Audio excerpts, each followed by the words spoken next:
በፕሮቴስታንት ቤት እንግዲህ ያለው ትልቁ ችግር ገንዘብ ያለው ሰውና ድሃ ሰው ጌታን ሲቀበል እኩል ጌታ አይሰጠውም። ገንዘብ ያለው ሰው ጌታን ሲቀበል በደንብ ተደርጎ ነው ጌታ የሚሰጠው። ገንዘብ ከሌለ በትንሹ ነው ጌታ የሚሰጠው እና ዮኒ ማኛ ዲያስፖራው ገንዘብ ያለው ፌመሱ በቃ ጌታን ሊቀበል ሲሄድ በትልቁ ነው በቃ ጌታን የሰጡት። ወዲያው መድረክ ላይ እንዲወጣ ተደረገ ምናምን አሉ ተባለ። ሚዲያውን ምናምን ተንጫጫ። ጌታ በዮኒ ማኛ ፌመስ የሚሆን የሚመስላቸው ሰዎች አሉ። ዮኒ ማኛ ፌመስ ስለሆነ ኢየሱስ ክርስቶስን በዮኒ ማኛ ፌመስ ለማድረግ የሚፈልጉ ሰዎች አሉና ሰላማችሁ ይብዛ ቤተሰብ በሙሉ። ዛሬ ቅዱሳን ምልጃ ያማልዳሉ ወይስ አያማልዱም የሚለው ከሞቱ በኋላ ያያሉ ወይስ አያዩም የሚለውን ነገር ምድር ላይ ጥያቄ ይዤ ነው የምመጣው። ስለዚህ ክርስቲያኖች በቅንነት አይታችሁ ይህን ነገር እንድትመልሱልን ነው። ይኸው እስኪያሉ የምታዩት የሙታን ልብስ ነው። ስለዚህ ለሞቱት ሪፕሬዘንት አድርገን መጥተናል። ቅዱሳን ያማልዳሉ አያማልዱ የሚለውን የሉቃስ ወንጌል ምዕራፍ 16 ቁጥር 18 ጀምሮ ብታነቡት አንድ ሀብታምና አንድ ደሃ አልዓዛር የሚባል በቁስል የሚሰቃይ ነበረ። እሱ ምን ይሆናል? እሱ ይሞትና መላእክቶች ወደ አብርሃም እቅፍ ይወስዱታል። ያኛው ደግሞ ባለ ሀብቱ ወደ ሲኦል ይገባና ይሰቃያል። በሚሰቃይበት ጊዜ አብርሃም አባት ሆይ እባክህ አልዓዛርን ስደድልኝ፣ አፌን ምላሴን እንኳን ውሃ በጣም ስለተቃጠልኩ ውሃ እንዲያረጥብልኝ አለው። ከዛ በኋላ አንተ በምድር እያለ መልካም እንደተቀበል ካስብ፣ አልዓዛርም ደግሞ እንዲሁ ስቃይን፣ አልዓዛር በዚህ ይጽናናል፣ አንተም በዛ ትሰቃያለህ። በእኛና በእናንተ መካከል በሲኦልና በመጽናኛው ቦታ መካከል ሰፊ ገደል አለ። ማንም ከዚህ ወደዛ ከዛ ወደዚህ መምጣት አይችልም ብሎ አብርሃም ሲነግረው እባክህ አባቴ ቤት 5 ልጆች አሉ፣ 5 ወንድሞች አሉኝ፣ እነሱ ወደ ሲኦል እንዳይገቡ ከሙታን አንዱን አልዓዛርን አስነስተህ ላክልኛል። ማስነሳት እንደሚችሉም እየተነገረ ነው ሲለው እንኳን እውነት ላለው ማመን ከፈለጉ እዛ እነ ሙሴና ነቢያቶች አሏቸው። እነሱን ካልሰሙ ከሞተ እንኳን አንዱ ቢነሳ አያምኑም ብለው ተናገረ አባት አብርሃም ማለት ነው። የኔ ጥያቄ ምንድን ነው? እዚህ ጋር በአብርሃምና በሙሴ መካከል የ430 ዓመት ልዩነት አለ። አብርሃም በነበረበት ሰዓት ሙሴ አልነበረም። አብርሃም እንዴት ሊያውቅ ቻለ?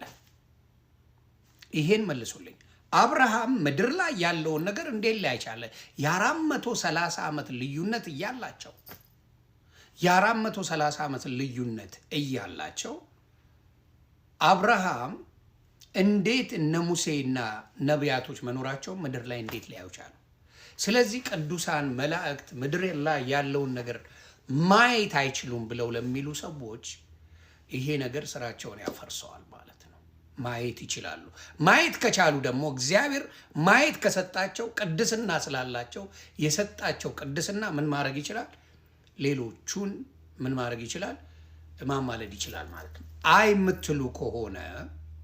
የምትሉ ከሆነ እንዴት አባት አብርሃም እንዴት እነ ሙሴ መኖራቸውን ነቢያቶች መኖራቸውን እንዴት ሊያውቅ ቻለ? እንዴት? ምክንያቱም ምንም ግንኙነት የለንም ተብሏል።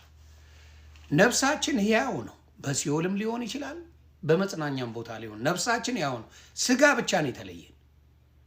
ሌላ ነገራችን ምንም የተለየን ነገር የለም። ስጋችን ብቻ ነው ያረፈው፣ ነፍሳችን አልተለየም። ስለዚህ አባት አብርሃም ያንን ማድረግ ከቻለ ሌሎችን ቅዱሳን ማድረግ ይችላሉ ማለት ነው፣ ማየት ይችላሉ ማለት ነው። ስለዚህ አንዳንዴ በጭፍንነት በጥላቻ ባልሆነ ነገር ከምናደርገው ሌሎችም በክርስትና ቅዱሳን ምልጃ እንዳላቸው ቅዱሳን በጸሎት ሊያማልዱ እንደሚችሉ ሉተራውያን በደንብ ያምናሉ። መካነ ኢየሱስ ይሄን ነገር ታምናለች። ከተሳሳትኩ አርሙኝ። ሉተራውያን በደንብ ነው የሚያምኑት። ቅዱሳን ምልጃ አልተለየንም፣ ይጸልያሉ ብለው ያምናሉ። ስለዚህ እነ አብርሃም እንዴት ሆነው ምድር ላይ ሊያዩ እንደቻሉ መናገር ሊያዩ እንደቻሉ how come እንዴት ሊያዩ ቻሉ? ምድር ላይ ሙሴን እንዴት ሊያውቀው ቻለ? አብርሃም ግንኙነት ከሌለ እንዴት ሊያውቀው ቻለ? እንዴት ሊያውቅ እንደቻለ ትነግሩኛላችሁ። ይሄ አንድ የክርስትናው መንገድ ነው። ስለዚህ ይህን ነገር ብታስቡበት መልካም ነው ብዬ አስባለሁ። ሌላው ምንድን ነው? መላእክት ይመላለሳሉ። ትንቢተ ዘካርያስን ምዕራፍ 1 ቁጥር 12 ጀምሮ ብታነቡ መላእክት እግዚአብሔር እንደሚጠይቁ ይናገራል። እዛ ቦታ ላይ እንዴት ጠየቀ ብዬ ስናገር አይ መላእክቱ ተመላልሶ አይቶ ነው ብሎ ኤፍሬም ወንድሜ ነግሮኛል። እኔ ለኤፍሬም ጥያቄ ነው፣ መላእክት ምን ያህል ዘመን እዚህ ምድር ላይ ተመላልሰዋል? ለብዙ ሺህ ዘመን ተመላልሰዋል። ስለዚህ ምድርን ያውቋታል ማለት ነው። ምድርን ካወቁ ደግሞ ምድርን ካወቁ ለእኛ ማማለድ ይችላሉ ማለት ነው። ምድርን ያውቃሉ፣ እግዚአብሔርን ጠይቆታል። ትንቢተ ዘካርያስ ምዕራፍ 1 ከቁጥር 12 ጀምሮ ከቁጥር 11 ጀምሮ ብታነቡ ኢየሩሳሌምና ይሁዳ አይሁድ እንዴት እንደማትምራቸው ብሎ ለ70 ዓመት ጠይቆታል። እግዚአብሔርም መልሶለታል እንደሚያድናቸው። ስለዚህ እንዴት ነው ይሄስ ነገር ብዬ እየጠየቅኩ ነውና አይ ቲንክ በፍቅር እንደምትመልሱልኝ እርግጠኛ ነኝ። ከንዴት ወጠን ከኛ ትንሽ ሀሳብ ወጥተን በጸሎትና በመንፈስ ስናስብ ምናችን እየተስተካከለ ይሄዳል። መልካምነታችን እየተስተካከለ ይሄዳል። እኔ አሁንም የምለው ምንድን ነው? ለመረዳት መጽሐፍ ቅዱስን እንጂ ለመጣያ ወይም ደግሞ ለመበሻሸቂያ ባናደርገው መልካም ነው ላለው ብርክ በሉልኝ። ስለዚህ ማየት አይችሉም፣ ምንም ማድረግ አይችሉም ብዬ ስለው የነበረውን እግዚአብሔር አምላክ ነገሩን ፈቶልኛል። ምን አብርሃምና ሙሴ የ430 ዓመት ልዩነት አላቸው በመሃል። አብርሃም ሙሴን ሊያውቀው አይችልም፣ ምን ባይኖር ማየት ባይችል ምድር ላይ ያለውን ነገር። ስለዚህ ይህን ነገር እንድትመልሱልኝ ነው። ዮኒ ማኛ ምንም መጽሐፍ ቅዱስም አላስተማሩትም። በነገራችን ላይ ታዋቂ ሰው ስለሆነ ወዲያው እኔ ነኝ ጌታን ያስቀበልኩት ተብሎ ሰዎቹ ራሳቸው ለመፈመስ ስለሚፈልጉ ለብ የሆነች ትምህርት አስተማሩትና እንዲጠመቅ አደረጉት። በነገራችን ላይ እኔ ፕሮቴስታንት ስሆን ለመጠመቅ 2 ዓመት ፈጅቻለሁ። እንደገና ደግሞ አገልግሎት ትምህርት 2 ዓመት ተምሬያለሁ። ወደ 4 ዓመት አሁን እኔ ላገልግል ብል 4 ዓመት ፈጅቶብኛል ማለት ነው። ዮኒ ማኛ ወዲያው ነው ማይክ የተሰጠው እንዲያገለግል ምናምን ሚዲያ ላይ ምናምን እንዲናገር ወዲያው ነው እንትን የተሰጠውና መጽሐፍ ቅዱስ እውቀት ምንም ዜሮ ነው እና ይስታል።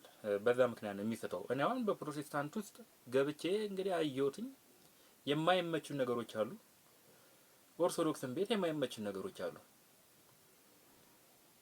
አሁን ዮኒ ማኛ መጽሐፍ ቅዱስን ጨርሶ አለማወቁ እዚህ ጋር እየተጠቀመ ያለው ከሙታን አንድ ይድላቸው ምናምን እያለ ይናገራል ብሎ የሚናገረው ክፍል ሌላ ነው። ምሳሌ ነው። መጽሐፍ ቅዱስ ውስጥ ምሳሌዎች አሉ፣ ታሪክ አለ፣ ትንቢቶች አሉ። እነዚህን ነገሮች ለያይተ ካላወቅ መጽሐፍ ቅዱስ ማብራራት ላብራራ ብለህ መቅረብም የለብህም። አሁን ሙሴ በጻፋቸው ታሪኮች ውስጥ የሚነሱ ስህተቶችን የእግዚአብሔር ስህተት አድርገው የሌላ አማኝ መጽሐፍ ቅዱስን የማያምኑ ሰዎች ሙስሊሞች ምናምን ያቀርባሉ። ያ ግን ታሪክ ነው እንጂ እግዚአብሔር የፈቀደው አይደለም። ለምሳሌ አብርሃም 2 አገባ ማለት ሳራን አገባ። እንደገና ደግሞ ሄዶ ከማጋተኛ ከገረድ ጋተኛ ከአጋር ጋር። ይሄ ታሪክ ነው እንጂ እግዚአብሔር ተኛ ብሎት ወይ ደግሞ ሌሎቻችን አብርሃም አርጓል ብለን እንድናደርግ አይደለም። ይሄ የታሪክ ሂደት ነው፣ ስህተት ነው። እግዚአብሔር ይቅር ባይ አምላክ ነው፣ ይቅር ይላል። እንደዚህ የተለያዩ ሰዎች እንደዚህ አይነት ጥፋቶችን ሰርተዋል። እግዚአብሔር ግን ይቅር ይላቸዋል ማለት ነው እንጂ እኛ እንድናደርገው የተጻፈ አይደለም። ታሪኩ ስለተጻፈ ነው። ትንቢቶች አሉ። ትንቢተ ኢሳይያስ፣ ኤርምያስ፣ ዳንኤል የተለያዩ ደግሞ ትንቢቶች አሉ። ከነዚህ ትንቢቶች ውስጥ ደግሞ የተፈጸሙ ትንቢቶች አሉ፣ እየተፈጸሙ ያሉ አሉ። እንደገና ደግሞ እስከ መጨረሻው ዘመን ድረስ የሚሄዱ በዳንኤል ላይ እንዲሁም በራእይ ላይ በኢሳይያስ ላይ የተጻፉ ትንቢቶች ያልተፈጸሙ አሉ። እስከ መጨረሻው ዘመን ድረስ የሚሄዱ ትንቢቶች አሉ። እንዲሁ ደግሞ ምሳሌ አለ። አሁን ክርስቶስ የተናገራቸው ምሳሌ የሆኑ አይደለም። ሰዎችን አሁን ትምህርት ቤት ስንማር ለምሳሌ ህጻናትን ስናስተምራቸው አንድ ሙዝ ቢኖረ ሌላ 2 ሙዝ ቢጨመርለት ስንት ሙዝ ይሆናል ሲባል 4 ሙዝ ብሎ ነው መመለስ ያለበት ተማሪው። ግን ምሳሌ የማይገባው ከሆነ የታል ሙዝ ብሎ ሊል ይችላል። እንዲሁም ደግሞ 2 ሙዝ አለ ለምሳሌ ሲባል አረ ምንም ሙዝ የለኝም ሊል ይችላል። አሁን ዮኒ ማኛ አተረጓጎም እንደዚህ ነው። ዮኒ ማኛ ለምሳሌ 2 ሙዝ ነበረ ሲባል ኧረ እኔ ምንም ሙዝ የለኝም የታለ ሙዙ ብሎ የመከራከር ያህል ነው። አብርሃም በአብርሃም እቅፍ ውስጥ የነበረውን ሰውዬ ክርስቶስ እዛ ላይ ሲናገር ምሳሌ ነው እንጂ የነገራቸው በገሃነምና በመንግስተ ሰማይ ውስጥ ያለውን ሁነት እየነገራቸው አይደለም። ምሳሌ ነው። አብርሃም ከነ ሙሴ በፊት የነበረ ሰው እንደሆነ ይታወቃል። ስለዚህ ከሞቱት አንድ ላክ ሲል ምሳሌ እየነገራቸው አይ በምድር ላይ ያሉት እነ ሙሴን ይስሙ ማለት ለምሳሌ ብሎ ስለተናገረው አሁን በምድር ላይ ያሉ የእግዚአብሔር ሰዎችን ይስሙ፣ ወንጌልን ይስሙ፣ መጽሐፍ ቅዱስን ያንብቡ። ሰዎች መዳን ይችላሉ። ከሙታን መምጣት አይጠበቅበትም። በምድር ላይ መጽሐፍ ቅዱስን በአግባቡ የሚያስተምሩ ሰዎች አሉ፣ የመዳንን መንገድ የሚናገሩ ሰዎች አሉና እነሱን ይስሙ ብለህ ነው መረዳት ያለበት ምሳሌውን እንጂ ምሳሌውን ልክ እንደ እውነተኛ እንትን ታሪክ አድርገህ እዚህ ጋር መተህ የሌለ ማብራሪያ ትሰጣለህ። አይ ተው ዮኒ ማኛ ተማር አንበብ ይግባ ይሄ ነገር ለማለት እወዳለሁ። አመሰግናለሁ።